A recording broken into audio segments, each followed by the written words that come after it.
momento de celebração. Estivemos aqui hoje já pela manhã em um culto abençoadíssimo, poderoso na presença de Deus. Estamos aqui no segundo momento de celebração. E que bom ter você aqui. Que bom que você veio. Que bom que você está aqui participando conosco neste momento de celebração. Toda honra, toda glória, todo louvor e toda adoração é para o Senhor Jesus. Ele é digno e você veio para isso, para oferecer o melhor que você tem para Ele. Esse culto é para Ele, a adoração é para Ele, o louvor é para Ele. A todos vocês presentes, todos que acompanham por esta transmissão, Deus vos abençoe. Um prazer ter cada um de vocês aqui conosco. Pastor Jadson, por gentileza. Pastor Jadson está acompanhado da sua família, pastora Juliette, né? E os filhos estão aí. Pastor Jadson é de casa, tá?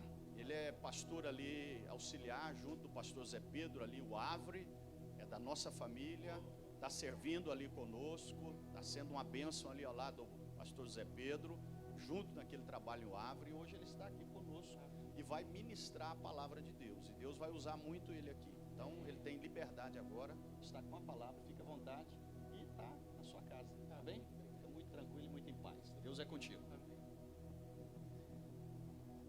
Glória a Deus. Saudação de paz da parte do Senhor nosso Deus, amém.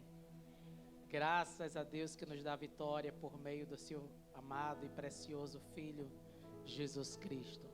É muito bom estar de volta a essa casa, rever os irmãos. Quero de antemão agradecer já ao pastor Renato pelo convite, o pastor José Pedro, que tem sido uma bênção na nossa vida ali na cidade de Uavre. E pronto, louvamos a Deus pelos obreiros, pelos irmãos. Eu tive aqui na primeira vez, ministrei aqui uma vez, já é a segunda vez que eu volto aqui para trazer a palavra de Deus. E para mim é uma alegria muito grande, é sempre uma alegria muito grande poder retornar a essa casa e poder fazer menção da palavra desse Deus que é maravilhoso e que tem feito obras grandiosas na nossa vida.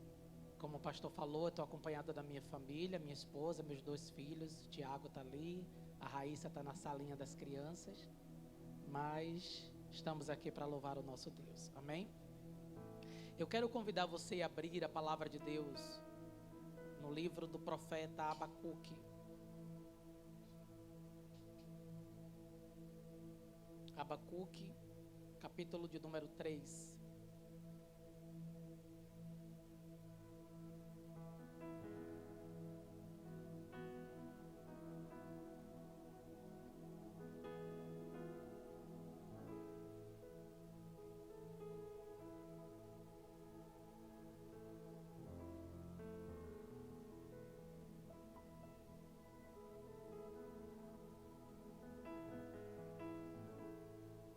Aleluia.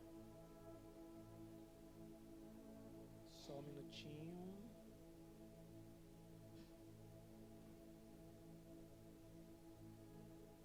Bendito seja o nome do Senhor para sempre. Abacuque, capítulo 3.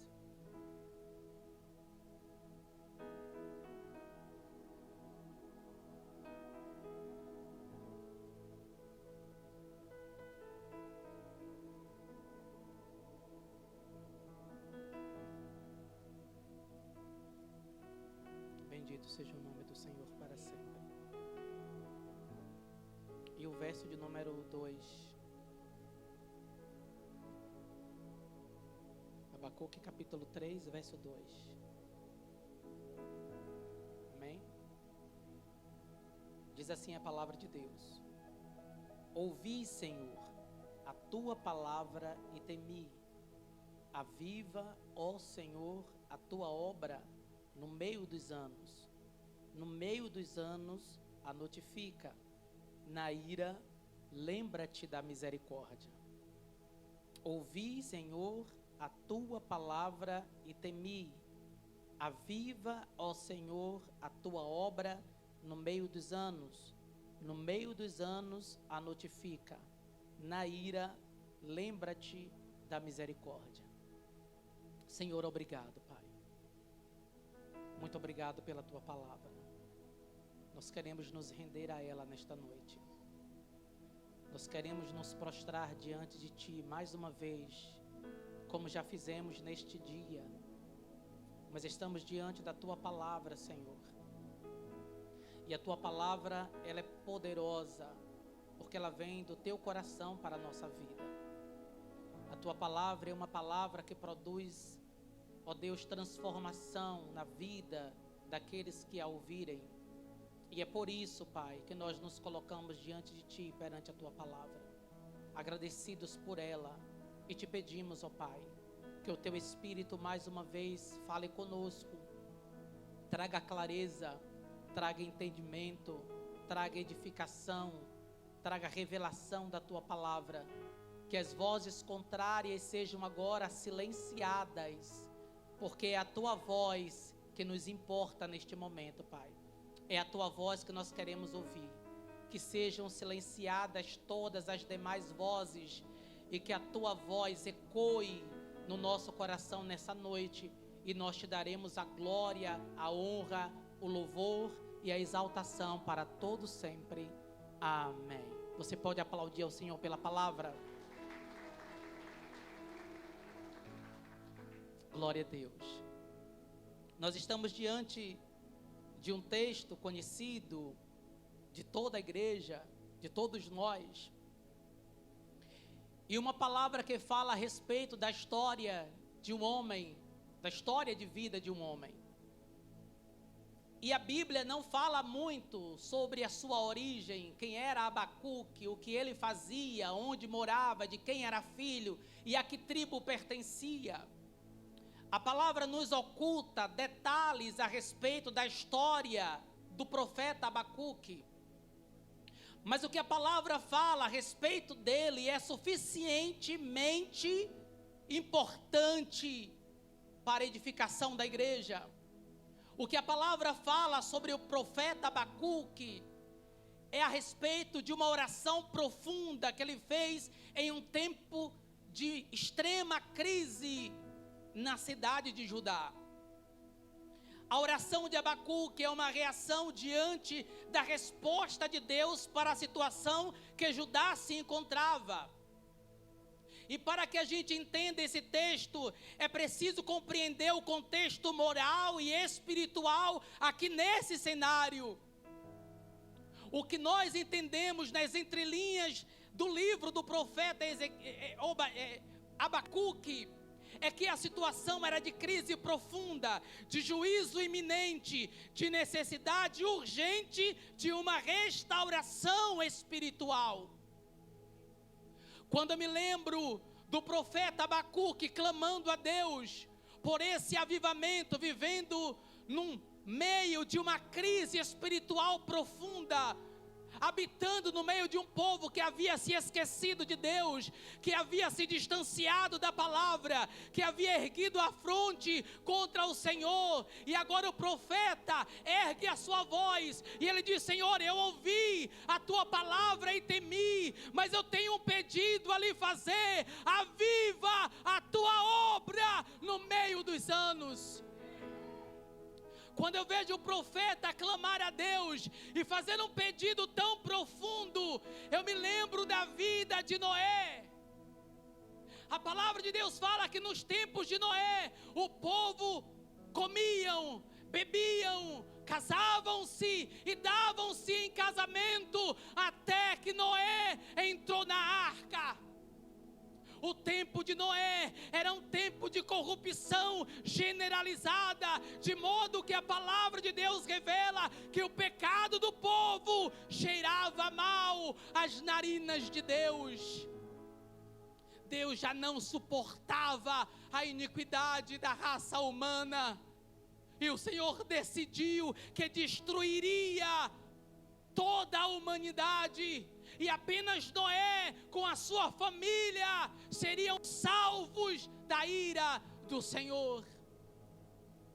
E eu imagino o coração de Noé naquela época, como que se prega no meio de uma geração corrompida, como que se faz a diferença no meio de um povo que se distanciou de Deus, que decidiu não ouvir a voz de Deus. E por causa disso, a palavra diz que todos pereceram nas águas do dilúvio, porque não ouviram e não deram crédito à voz do Senhor. E por que não lembrar de Sodoma e Gomorra? Duas cidades completamente dominadas pela imoralidade. E que mesmo debaixo de intercessão, mesmo debaixo de oração, aquele povo não foi poupado da ira. Porque muitas vezes a gente se lembra do amor de Deus, a gente se lembra da graça de Deus, a gente se lembra da bondade de Deus, do favor de Deus, da misericórdia de Deus, e nos esquecemos do juízo do Senhor. E o seu juízo é um juízo sem misericórdia, quando Deus decide descer o cálice da sua ira sobre alguém. Cuidado, da mão do diabo Deus te toma, da mão do homem Deus te toma, da mão do teu patrão Deus te toma, da mão do ímpio Deus te toma, mas da mão de Deus ninguém toma. Quando Deus decide derramar o cálice da sua ira, ninguém pode impedir. O seu juízo é grandioso. A palavra um dia fala que Deus falou para Jonas: vai para Nínive. Por quê? Porque Nínive também era uma cidade semelhante. Era uma cidade corrompida, pervertida, estava distante dos princípios. A cidade de Nínive era tão cruel que quando Jonas recebeu a palavra profética de Deus para pregar naquela cidade, ele preferiu fugir de lá por medo dos seus moradores. Porque havia uma sentença de morte sobre aquele povo, caso eles não ouvissem a palavra da correção de Deus. E quando eu vejo todos esses homens, e agora eu vejo Abacuque em uma situação semelhante, eu imagino Abacuque orando a Deus como orou o profeta Isaías: ai de mim, porque sou homem impuro e habito no meio de um povo de impuros lábios. E muitas vezes nós estamos ouvindo o chamado de Deus: vinde a mim, porque eu quero transformar a tua vida, eu quero ressignificar a tua história. E nós estamos preferindo andar segundo o curso dos nossos olhos, segundo os desejos do coração, segundo os desejos da nossa alma. Mas sempre há um preço a pagar. Se a gente não ouvir a voz de Deus, corremos o risco de cair nas mãos da sua ira. Abacuque estava cansado da corrupção moral. Em sua oração ele recorre ao juízo de Deus contra aquele povo apóstata e de fronte erguida. O capítulo 1, versículo 2, ele diz: até quando, Senhor, eu clamarei e tu não me escutarás? Gritar-te-ei violência e não salvarás, porque me fazes ver a iniquidade e ver a opressão, pois a destruição e a violência estão diante de mim. Há também quem suscite a contenda e o litígio por causa da lei que se afrouxa, e a justiça nunca se manifesta, porque o ímpio cerca o justo e a justiça é torcida. Não havia moralidade, não havia justiça, não havia juízo, não havia correção, não havia santidade no meio do povo de Judá. E Abacuque falou: eu estou cansado. Parece que até o próprio Deus virou as costas para esse povo e os entregou ao pecado, porque o povo não conseguia se arrepender. Mas o que o profeta não estava se lembrando é que a palavra de Deus no livro de Êxodo 34:7 diz: Deus não inocenta o culpado, Ele visita a iniquidade dos pais nos filhos, dos filhos dos filhos, até a terceira e a quarta geração. Gálatas 6:7 está escrito: não vos enganeis, Deus não se deixa escarnecer, porque tudo que o homem semear, isso também ceifará. Hebreus 12:38 está dito: por isso, recebendo nós um reino inabalável, retenhamos a graça pela qual sirvamos a Deus agradavelmente, com reverência e santo temor, porque o nosso Deus é um fogo consumidor. Hebreus 10:30 está escrito: ora, nós conhecemos aquele que disse: minha é a vingança, eu retribuirei, diz o Senhor. E outra vez, o Senhor julgará o seu povo, porque horrenda coisa é cair nas mãos do Deus vivo. Às vezes vivemos a nossa vida dissolutamente, como se não tivesse contas a prestar ao nosso Deus. Às vezes nós não queremos assumir posicionamentos de compromisso na igreja, porque queremos servir a Deus flertando com o mundo, queremos servir a Deus flertando com o pecado, queremos servir a Deus, mas a nossa mente está lá fora, e Deus, através da sua palavra, está dizendo: é noite de conserto, é noite de conserto, é noite de conserto, é noite de conserto. É tempo de reparar o altar, é tempo de voltar à mesa. Aleluia. O profeta Abacuque recebeu a palavra e ficou de cabelo em pé. O homem até pode rebelar-se contra Deus e viver a sua vida dissolutamente nos seus próprios caminhos de perdição, mas o dia do acerto de contas chegará. O dia do acerto de contas chegará. Uma hora Deus te pega na curva, uma hora Deus te chama à responsabilidade, uma hora Deus aperta o teu parafuso para te fazer entender que Ele é o Senhor da sua vida, e diante dEle todos têm que se render, todos têm que se prostrar, e todos têm que reconhecer que Ele é o Senhor para sempre. O acerto de contas tem tempo e hora marcada para acontecer. Hebreus 4:13 ele diz: não há criatura alguma encoberta diante dele, antes todas as coisas estão nuas e patentes aos olhos daquele com quem temos de tratar. 1 Samuel 2:3: não multipliqueis palavras de orgulho, nem saiam coisas arrogantes da vossa boca, porque o Senhor Deus é sabedoria, e por Ele são as obras pesadas na balança. Por Ele são as obras pesadas na balança. Pastor, mas Deus é misericórdia. Mas Deus está vendo as tuas escolhas, Deus está vendo as tuas decisões, Deus está vendo a tua vida, Deus está contemplando as palavras que procedem da tua boca. Deus sabe o meio que tu anda, os caminhos que tu percorre, o círculo que tu anda inserido. Deus tem visto, Deus tem visto. Por Ele são as obras pesadas na balança. Em resposta ao clamor de Abacuque, a palavra que é trazida ao povo é uma palavra de juízo. A palavra revela uma intervenção direta de Deus na história de Judá.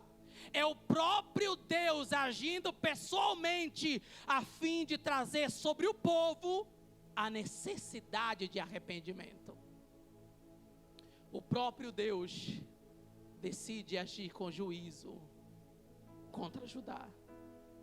Abacuque 1, 5 e 6 ele disse: vede entre as nações, olhai, maravilhai-vos e desvanecei, porque eu realizo nos vossos dias obra tal, que vós não crereis quando vos for contado. Pois eis que eu suscito os caldeus, nação amarga e impetuosa, que marcha pela largura da terra, para apoderar-se de moradas que não são suas. O profeta não esperava receber essa resposta de Deus. Eu imagino o profeta pedindo juízo, o profeta pedindo justiça, o profeta indignado, inconformado, o profeta com a sua alma em agonia, com o seu coração insatisfeito, orando a Deus e pedindo que Deus interviesse no meio do seu povo. E quando ele ora, talvez ele esperava dizer, Deus falar para ele: olha, profeta Abacuque, eu tenho um plano de transformação para Judá. Olha, Abacuque, eu vou trazer sobre o povo um tempo de bênção. Olha, profeta Abacuque, eu vou me revelar a Judá de uma maneira espiritual e surpreendente. Era essa palavra que talvez Abacuque esperava. Mas Abacuque, quando menos esperava, Deus disse: eu tenho planejado uma coisa contra Judá. É uma coisa tão forte e tão poderosa, que quando vos for contada, tu não crereis, porque eu suscito os caldeus, uma nação amarga, que vai trazer Judá para o eixo, mas vai ser com dores e com gemidos, vai ser com lágrimas, vai ser com súplicas, porque no momento que Judá deveria ouvir a minha voz, não ouviu. Abacuque sabia quem Deus era e o que Deus era capaz de fazer. Depois que Abacuque recebeu essa palavra, ele disse: Senhor, eu ouvi a tua palavra. Eu ouvi a tua palavra e temi. Senhor, eu ouvi a tua palavra e meu coração se estremeceu. Senhor, eu ouvi a tua palavra e a minha alma foi sacudida. Eu ouvi a tua palavra e a tua palavra me moveu do meu lugar, Senhor. O meu coração bateu mais forte diante da tua palavra. O verso 16, Abacuque diz que aquele tempo seria tempos de angústia. Deus disse para o profeta que adiante ele, no verso 5, adiante dele ia a peste e a pestilência seguia os seus passos. Judá enfrentaria dores que jamais havia experimentado antes. Mas o que eu acho tão tremendo é que quando o profeta recebe a palavra, o seu coração foi tomado pelo temor do Senhor. Quando ele entendeu que o juízo aguardava por Judá, o seu coração temeu. E Abacuque mudou o teor da sua oração. E o profeta, ao invés de clamar insistentemente por juízo e justiça, como ele estava, Abacuque apelou pela misericórdia.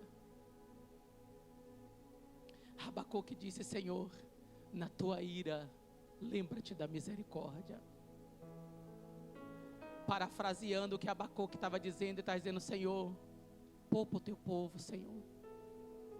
Não entregues o teu povo ao opróbrio. Senhor, poupa os teus filhos. Lembra-te da tua misericórdia no dia da ira. Tenha compaixão dessas pessoas. Abacuque orou assim porque talvez Abacuque tenha se lembrado que existem na palavra algumas cláusulas que diz que as misericórdias do Senhor, elas estão acessíveis a todos que a ela recorrer. E certamente Abacuque sabia disso. Talvez ele tenha lido o Salmo 103, o verso 8 até o 12, que ele diz: misericordioso e piedoso é o Senhor, longânimo e grande em benignidade, que não repreenderá perpetuamente e nem para sempre conservará a sua ira, não nos tratou segundo os nossos pecados e nem nos retribuiu segundo as nossas iniquidades, pois como o céu está elevado acima da terra, assim é grande a sua misericórdia para com os que o temem. Assim como está longe o Oriente do Ocidente, assim afasta de nós as nossas transgressões. Talvez Abacuque se lembrou de Miqueias 7,18: quem, ó Deus, é semelhante a ti, que perdoas a iniquidade e que te esquece da transgressão, que do remanescente da tua herança o Senhor não retém a sua ira para sempre, porque tem prazer na benignidade. Talvez o profeta Abacuque se lembrou de Hebreus 8,12: porque serei misericordioso para com as suas iniquidades e dos seus pecados e das suas prevaricações não me lembrarei mais. Abacuque, no meio do caos, entre a cruz e a espada, entre o pecado do povo e o juízo de Deus, Abacuque se lembra da misericórdia. E ele diz: Senhor, tenha compaixão do teu povo, tenha misericórdia do teu povo. Apelou para a graça de Deus, porque Abacuque sabia que Deus não despreza um coração quebrantado e contrito. Abacuque sabia que Deus, ele rejeita o arrogante, mas ele dá graça àqueles que são humildes. Por isso Abacuque clamou pela misericórdia. Mas quem é um bom examinador da Bíblia também sabe que só pode usufruir da misericórdia o pecador que se arrepende. A misericórdia de Judá não dependia de Abacuque. A misericórdia de Judá dependia dos seus moradores. Dependia de cada um fazer uma autoanálise de si mesmo e dizer: Senhor, eu pequei contra ti e eu recorro à sua graça, arrependido e decidido a mudar de vida. Abacuque clama pela misericórdia, mas Abacuque sabe que só usufrui da misericórdia o pecador que se arrepende, o pecador que entende. Foi assim com Zaqueu.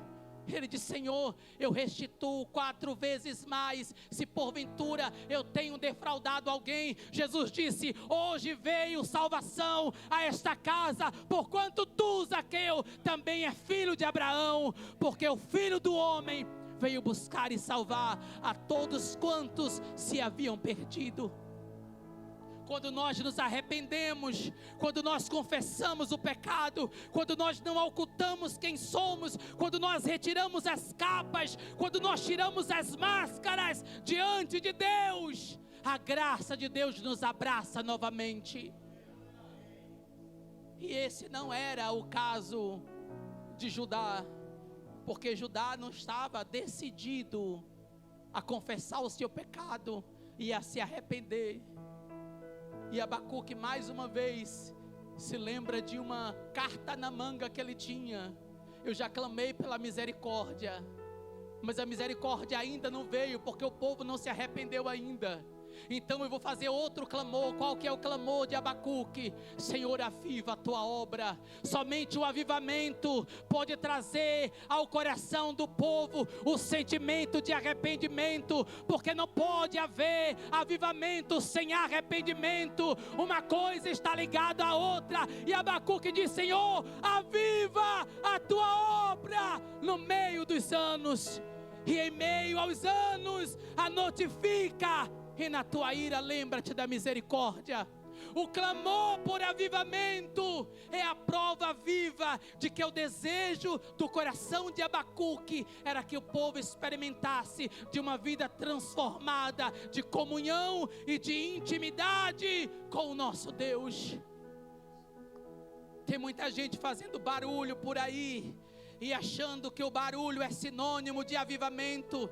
Tem muita gente fazendo grandes encontros, agendas cheias. O primeiro sinal de avivamento é um pecador compungido em seu coração, clamando, arrependido pelos seus pecados, por um arrependimento genuíno, capaz de mudar completamente o destino da sua alma.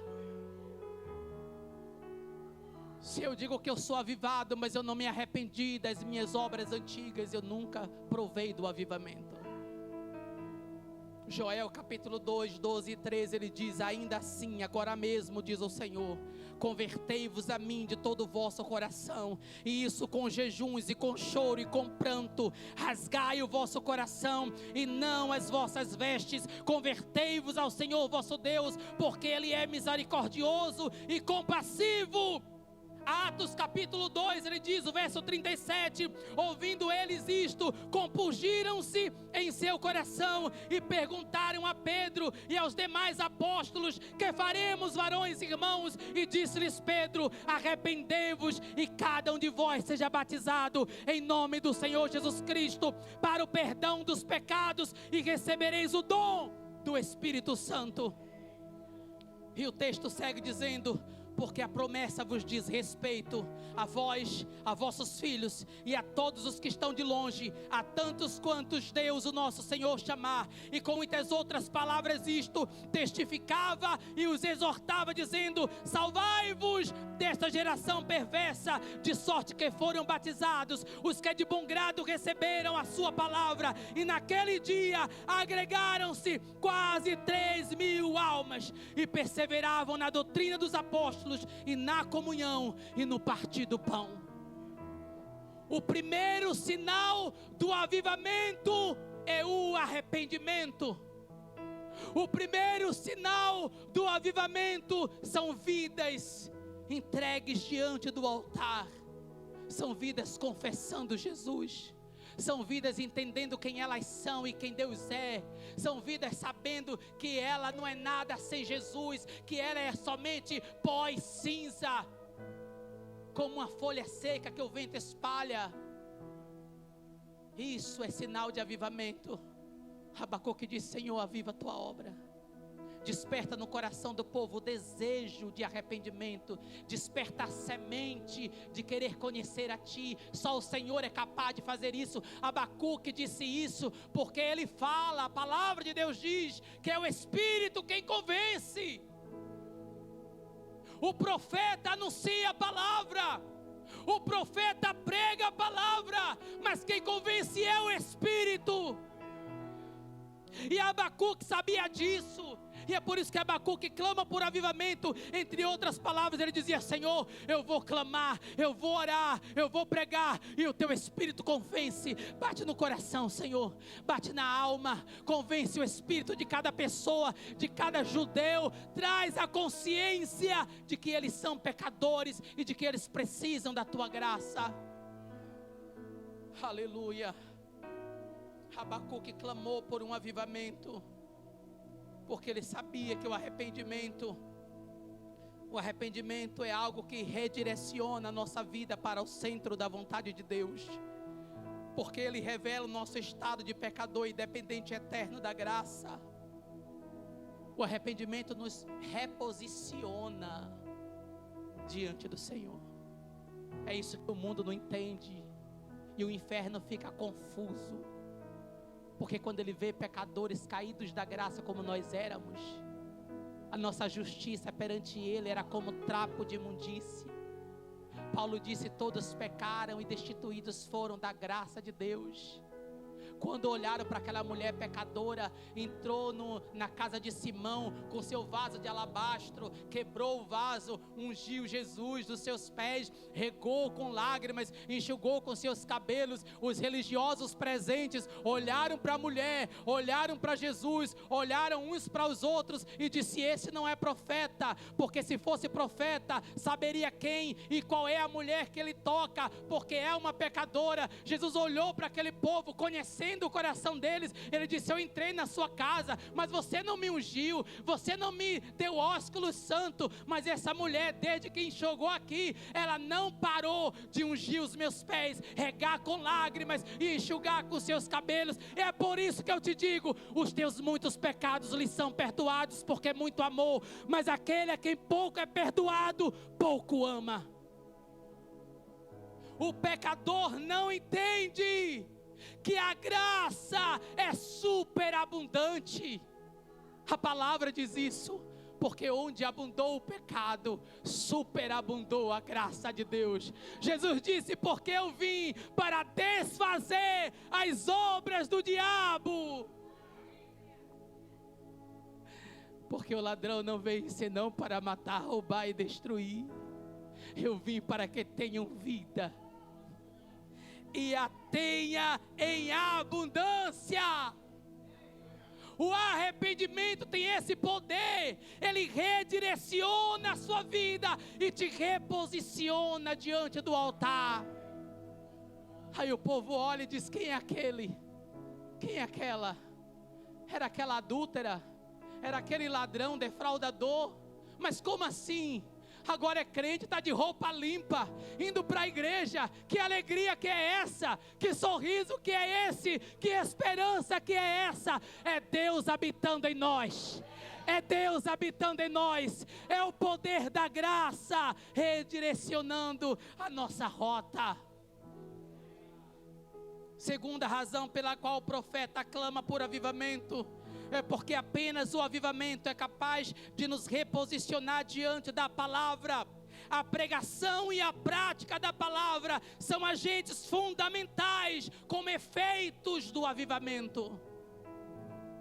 Avivamento sem palavra é movimento religioso. Avivamento sem palavra é movimento religioso. Para Deus não tem valor nenhum. É como você fazer barulho numa lata vazia. Não tem efeito.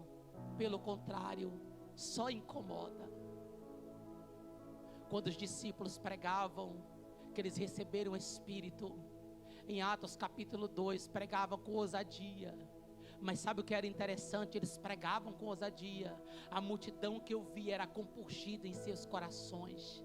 Sabe, havia aquela expectativa no coração de quem ouvia. Esse povo é diferente, essa palavra também é. Eu preciso viver, eu preciso experimentar disso também. Trazia sobre o povo o desejo de ser semelhante àqueles homens, porque eles não pregavam a palavra de si mesmo.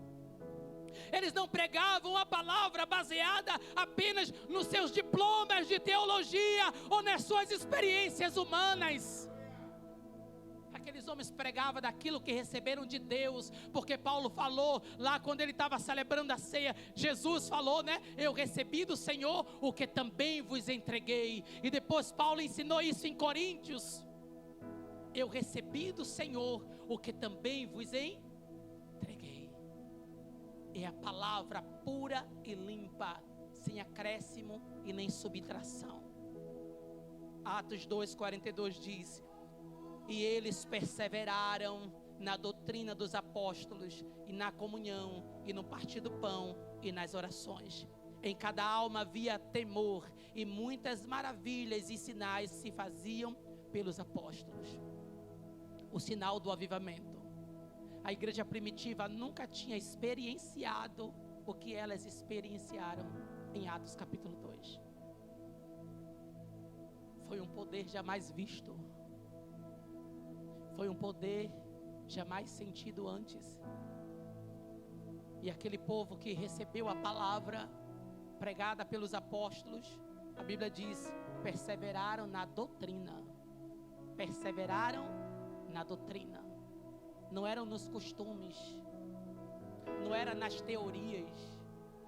Eles não estavam perseverando naquilo que eles achavam, naquilo que eles pensavam que era certo, naquilo que o seu coração entendia, como muitos falam, eu senti no coração, eu senti de mim. Mas aqueles homens não sentiram de si mesmos. Eles não pregaram a palavra de si mesmo. E o povo que receberam a palavra não perseveraram naquilo que eles acharam simplesmente que era certo. Mas a palavra é categórica. Eles perseveraram na doutrina dos apóstolos. Avivamento é perseverança na palavra. Avivamento é vida edificada sobre a palavra. Avivamento é vida prostrada sobre a palavra. Avivamento é vida debruçada sobre a palavra. Não é a minha palavra como martelo que esmiuça a penha. Jesus falou, porque a palavra que vos tenho falado são espírito e vida. A palavra de Deus é poderosa e suficiente. Deus falou, porque a palavra que sair da minha boca não voltará para mim vazia, mas antes fará o que me apraz e prosperará para aquilo que eu a enviei. O salmista já dizia, lâmpada para os meus pés e a tua palavra, e luz para os meus caminhos. E como purificará o jovem o seu caminho? Observando conforme a tua palavra. O sinal do avivamento depois de arrependimento é uma vida dedicada à palavra de Deus. A palavra pregada e a palavra vivida. Porque não vale a pena somente pregar. É muito mais importante viver. E o Senhor está nos chamando hoje para a responsabilidade. Como que tem sido a sua vida e a minha vida? Como que nós temos caminhado diante do Senhor? Como tem sido a nossa relação com a palavra de Deus? Será que nós temos honrado essa palavra? Será que nós temos andado como dignos da vocação com que fomos chamados, como disse Paulo? Será que a nossa vida é essa carta aberta e lida por todos, como diz a palavra de Deus? Será? Será que Deus olha para nós e Ele se alegra de ver quem somos, de ver quem éramos e quem nós nos tornamos diante dEle? Será? Será que nós honramos o sacrifício de Jesus no Calvário, que se deu por amor a nós e derramou o seu sangue para nos remir das nossas culpas e dos nossos pecados? É preciso voltar a nossa vida e posicionar o nosso coração sobre a palavra de Deus. Avivamento sem palavra é apenas movimento. Neemias capítulo 8, a palavra diz que, chegando no 7º mês, estando os filhos de Israel nas suas cidades, todo o povo se ajuntou como um só homem, na praça, diante da porta das águas, e disseram a Esdras, o escriba, que trouxessem um livro da lei de Moisés, que o Senhor tinha ordenado a Israel, e leu nela, diante da praça, o verso 3, e leu nela, diante da praça, que está diante da porta das águas, desde a alva até ao meio-dia, perante homens e mulheres e sábios, e os ouvidos de todo o povo estavam atentos ao livro da lei. A palavra de Deus fala que eles leram o livro da lei. Só que eles não leram o livro da lei em um cantinho separado. Eles leram em praça pública. A Bíblia diz que ali havia homens, mulheres, crianças, sábios, muitas pessoas entendidas, ouvindo a leitura do livro da lei. A palavra fala que todos estavam reunidos como um só homem. A última parte do versículo diz que eles estavam atentos ao que estava sendo lido. Observação: o livro foi lido desde a alva até ao meio-dia. Alguém se cansou? Alguém quis ir para casa? Alguém ficou enfadado? Não, porque era o livro da lei. Deus estava falando com o povo. Quanto mais Deus falava, mais o povo queria ouvir. Quanto mais Deus falava, mais o coração do povo ficava desejoso por ouvir a palavra. E às vezes é exatamente isso que Deus quer de nós: um coração predisposto a ouvir a voz do Espírito. A palavra diz: o meu povo sofre por falta de conhecimento. Nós temos facilidade de ouvir os amigos, temos facilidade de ouvir as pessoas de fora, mas quando Deus quer falar conosco, Ele diz: entra no teu quarto, fecha a tua porta, fala com teu pai em secreto, porque o teu pai quer ter um encontro contigo lá dentro. Chega de querer ser popular lá fora. Chega de querer se encaixar em mundinhos lá fora, em mundinhos que não te cabe mais, em ambientes que Deus não te chamou mais para estar, em ambientes que Deus já não é bem-vindo. Se Deus não é bem-vindo, se retire de lá, porque também não é o teu lugar. É preciso entender que para que haja um avivamento genuíno, nós precisamos voltar para a palavra.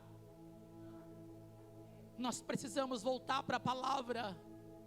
As igrejas da atualidade são igrejas que têm atividades 1000. Mas a gente fica feliz quando chega numa igreja como essa e o pastor fala: fica à vontade, pastor. Entregue aquilo que o Espírito colocar no seu coração, porque aqui o Espírito tem liberdade.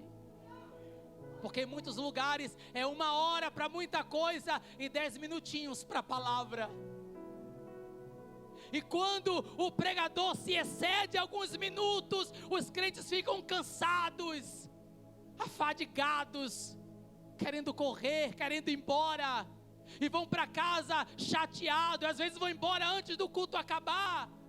E a palavra diz aqui, e eles leram o livro da lei, desde a alva até ao meio-dia, perante homens, mulheres e sábios, e os ouvidos de todo o povo estavam atentos ao livro da lei.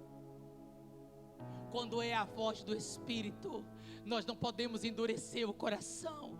Nós temos que dizer: fala, meu Deus, que o teu servo ouve. Fala comigo, porque é da tua palavra que eu preciso. Porque a tua palavra é alimento, a tua palavra é vida, a tua palavra é força, a tua palavra me revigora, a tua palavra me santifica, a tua palavra me transforma, a tua palavra muda a minha vida, a tua palavra reconfigura a minha mente. A tua palavra é a tua palavra. Aleluia. É preciso entender isso.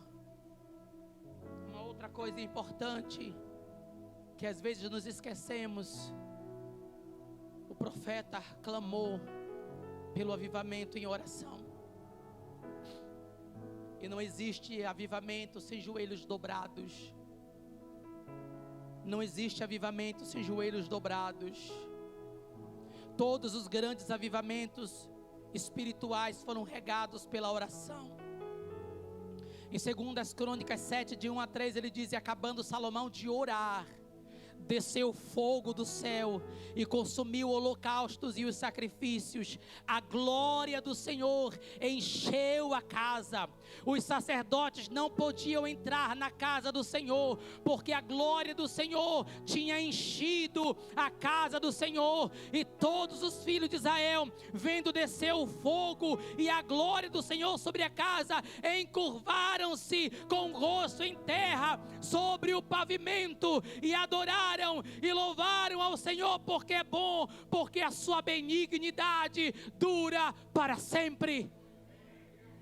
Quando nós oramos, quando nós aprendemos a clamar, como os profetas fizeram, pagar o preço, investir tempo de qualidade com o Senhor, você pode ter certeza, Deus acenderá uma centelha de avivamento no teu coração, que vai incendiar a tua casa, a tua rua, o teu bairro, a tua cidade, o teu estado, a capital e a nação. E todos saberão que Ele é o Senhor. Mas Deus precisa que homens e mulheres se ponham na brecha da intercessão, se ponha na brecha do clamor, para dizer: Senhor, eu estou aqui a clamar, eu estou aqui a suplicar. A Bíblia fala que depois que Salomão construiu o templo, ele orou. Salomão não quis fazer um discurso de autopromoção da sua glória, por ele ter sido um agente importante na construção daquele grande templo. Mas ele disse: eu construí, mas a glória é dele, o louvor é para ele, a honra é somente dele, o culto é para ele, a exaltação pertence a ele. E a Bíblia fala que quando Salomão trouxe o povo para perto, e eles oraram, e eles começaram a clamar, enquanto clamaram, a Bíblia fala, a casa se encheu de glória. A casa se encheu de glória. A Bíblia diz que o fogo consumiu o holocausto e os sacrifícios, e os sacerdotes não podiam entrar na casa, tamanha era a glória de Deus que encheu aquele lugar. Às vezes queremos viver experiências extraordinárias com Deus, mas nós não queremos investir tempo de oração com Ele. Deus está dizendo: eu estou com saudade do tempo que tu orava, do tempo que tu levantava nas madrugadas para falar contigo. Eu tenho saudade dos tempos que você fazia propósito de oração e jejum comigo. Eu tenho saudade dos tempos que você me consultava antes de decidir. Eu tenho saudade dos tempos que você se santificava para estar na minha presença. Eu tenho saudade dos tempos que você não via tudo como coisa comum. Isso é normal, isso é comum, isso faz parte. Deus tem saudade dos tempos que a gente se debruçava sobre a palavra para ouvir a sua voz. Mas ele diz: ainda é tempo, ainda é tempo, ainda é tempo.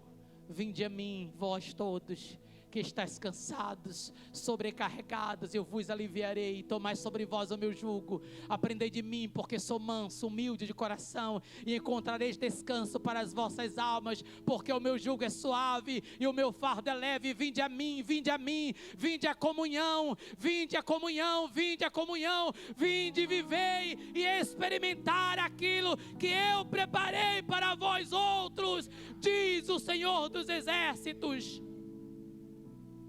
Atos capítulo 4, verso 31, e tendo eles orado, moveu-se o lugar em que estavam reunidos, e todos foram cheios do Espírito Santo.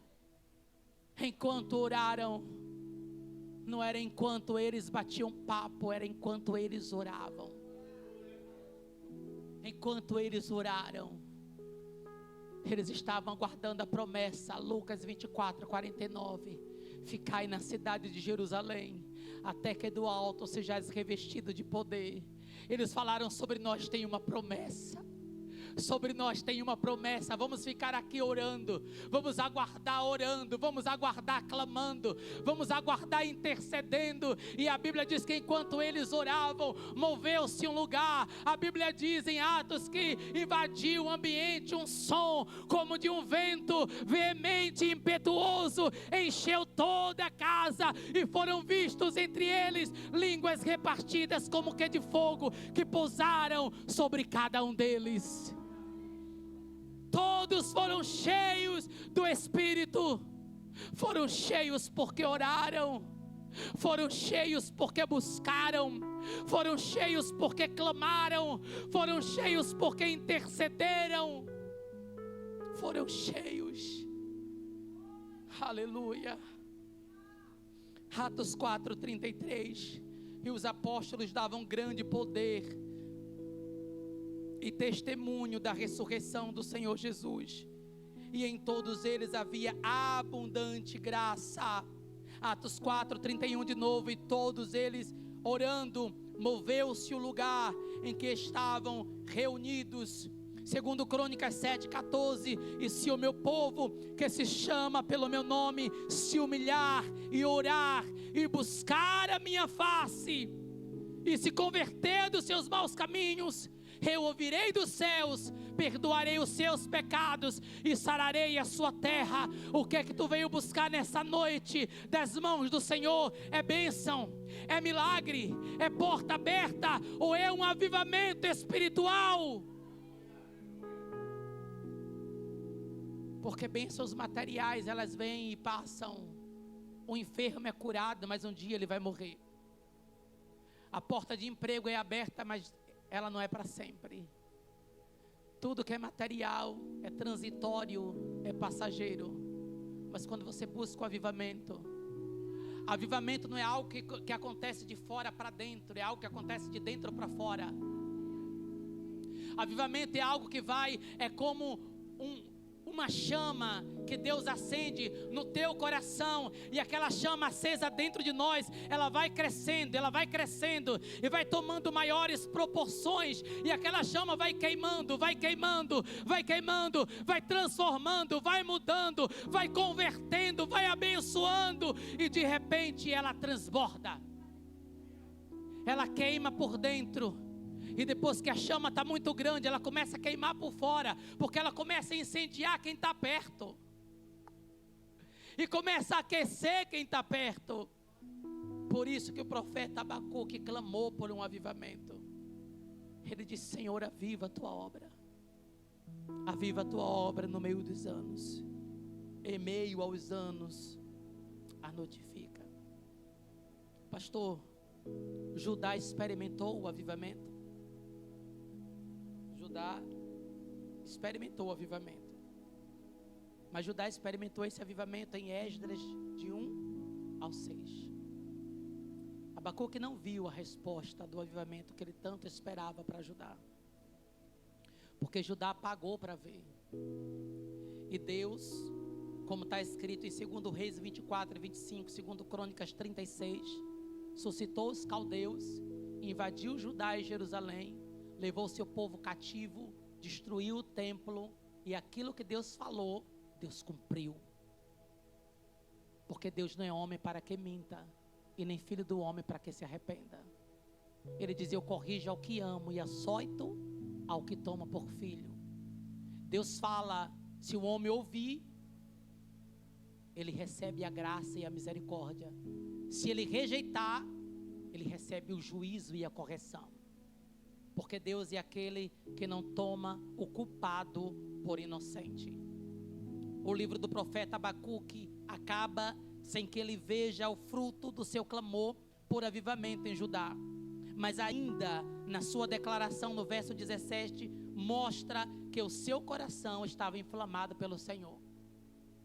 Nós sabemos que, embora Judá não experimentou daquele avivamento, Abacuque viveu o que eles não quiseram viver. Por isso que ele diz: Senhor, independente de qualquer coisa, se eles não querem, eu quero. Se eles não vivem, eu vivo, Senhor. Ainda que a figueira não floresça e não haja fruto na vide, o produto da oliveira minta, os campos não produzam mantimento, as ovelhas da malhada sejam arrebatadas, todavia eu me alegrarei no Senhor, exultarei no Deus da minha salvação. Eles não querem viver, mas eu quero. Abacuque viveu aquilo que Judá não quis viver. O avivamento espiritual estava inflamando no seu coração. E a pergunta que eu quero te fazer nessa noite: quantos estão dispostos a viver o avivamento? Quantos estão dispostos a serem incendiados pelo Espírito? Quantos estão dispostos a serem e fazerem a diferença? A serem o sal da terra e a luz do mundo, a dizer: Senhor, eu quero incendiar o ambiente que eu vivo com a Tua glória. Eu quero incendiar o lugar que eu chegar com a Tua glória. Eu quero que a Tua palavra chegue primeiro, que a Tua presença chegue primeiro, que a Tua glória chegue primeiro, que a Tua unção chegue primeiro. Eu não quero ter uma vida rasa, superficial. Eu não quero águas até os tornozelos. Eu quero nadar de braçada nos teus rios. Eu não quero viver experiências contadas pelos outros, mas eu quero viver as minhas próprias experiências. Deus quer marcar a tua história nessa noite. Deus quer marcar o teu coração nessa noite. Ele quer te incendiar nessa noite. Ele quer impactar a tua vida nessa noite. Ele quer reposicionar o seu coração e o seu ministério nessa noite. Se você acredita nessa palavra, eu quero convidar você a ficar de pé nesse momento. Aleluia. Eu quero convidar você a ficar de pé nesse momento. Aleluia. Deus está nesse lugar. Deus está nesse lugar. Não se desligue, não se desligue. Se ligue com Ele, se ligue com Ele. Pastora Juliette, vem cá orar. Em nome de Jesus, se ligue com Ele. Se ligue com Ele, se ligue com Ele. Peça para o Senhor: Senhor, aviva a Tua obra. Aviva a Tua obra, Senhor, aviva a Tua obra. Senhor, se o meu vizinho não quer, eu quero, Senhor. Aviva a Tua obra em mim. Começa por mim. Começa pela minha vida. Começa pela minha história. Começa pelo meu coração. Começa pelos meus sentimentos. Começa pelas minhas emoções. Começa a dizer: Senhor, enche a minha vida. Enche a minha vida, enche a minha vida. Enche a minha vida, enche a minha vida. Enche o meu coração, aviva, Senhor. Aviva, aviva. Se você deseja, vem aqui à frente, vem aqui à frente. Se você quer receber oração aqui à frente, saia do seu lugar. Saia do seu lugar. Saia do seu lugar. Saia do seu lugar. Para que o Senhor possa transformar. A Tua palavra foi pregada, Senhor. Ó Deus, que haja coração sensível à Tua voz. Que haja coração temente à Tua voz. Espírito Santo de Deus, começa a tocar nossos corações. Começa a tocar, transformar. Ah, Espírito Santo, nós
Essas vidas que entendeu a tua palavra, que compreendeu o seu chamado, Senhor. Essas vidas que estão inconformadas, elas não querem mais ser os mesmos.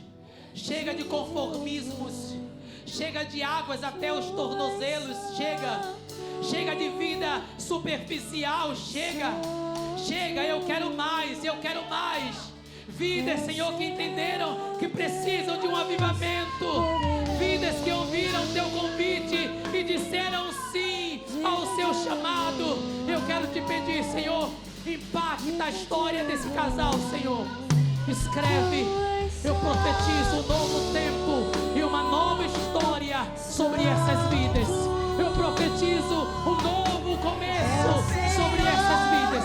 Eu profetizo, Senhor, ouvidos sensíveis à voz do teu Espírito. Eu profetizo olhos apurados. Eu profetizo, Senhor, um coração aberto para receber a tua palavra. Eu declaro, Senhor, abençoados, cheios da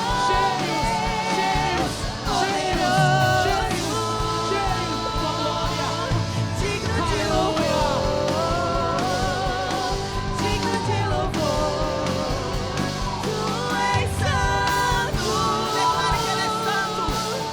Santo, ele está aqui nesta noite. É o Senhor Deus poderoso, digno de louvor. Ele é digno. Digno de louvor. Diga que ele é digno. Tu és santo, santo, é o Senhor Deus poderoso, digno de louvor, digno de louvor.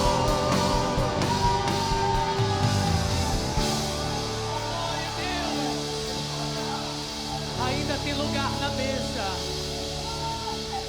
Ainda tem lugar na mesa.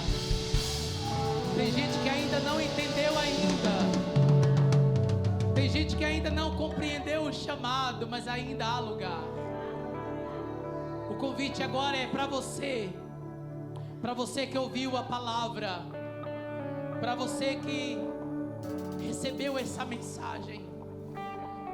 Para você que um dia disse sim para Jesus, mas talvez você foi aquela semente semeada num terreno talvez muito árido, sem muita água, e a semente não resistiu e ela pereceu. Talvez você tenha sido aquela semente semeada entre os pedregulhos e que também não prosperou, e depois de um tempo cansado, você desistiu da caminhada e você se afastou de Jesus. Talvez você foi aquela pessoa que ouviu a palavra, recebeu Jesus, mas depois cansou com as lutas, as provas, as adversidades, as tribulações, os levantes, e você não conseguiu permanecer. Mas nesta noite o Senhor te convida: vem, tem lugar na mesa para tu. Hoje eu quero transformar a sua vida, venha. Eu quero reescrever a tua história, venha. Eu quero reescrever, eu quero te dar um nome novo. Eu quero te dar um nome novo. Talvez esse convite seja para você que nunca frequentou uma igreja, nunca recebeu Jesus, mas você está aqui nessa noite ouvindo a palavra. Deus quer mudar a tua história. Deus quer transformar a sua vida. Se você deseja, levante uma de suas mãos e venha aqui à frente. A igreja quer orar por você. Nós queremos orar pela sua vida. Nós queremos clamar aos céus pela sua vida. Diga sim para Jesus. Diga sim para Jesus. Ele te convida. Tem lugar na mesa. Tem lugar na mesa. Tem lugar na mesa. Senhor, essa é a tua hora, Espírito Santo. A igreja intercede, a igreja clama: Senhor, é a tua hora, Espírito. É o Senhor quem convence do pecado, da justiça e do juízo.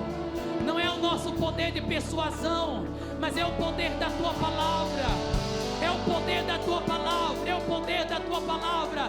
E o Senhor diz: Se hoje ouvires a voz do Senhor teu Deus, não endureça o vosso coração. Não endureça o vosso coração. Ainda temos tempo. Ainda temos tempo. Não perca tempo. Venha. Venha, corra para Jesus. Corra para Jesus. Corra para Jesus. Senhor, obrigado. Obrigado por esse momento, Senhor. Obrigado pela tua presença. Obrigado pela tua palavra. Obrigado pela tua glória. Obrigado pela tua unção. Obrigado pelo teu renovo. Obrigado pelo manifestar, Senhor, da tua Shekinah no meio de nós. Obrigado. Obrigado, obrigado, obrigado por tudo. Obrigado, Senhor. Muito obrigado. Em nome de Jesus. Aplauda Ele bem forte.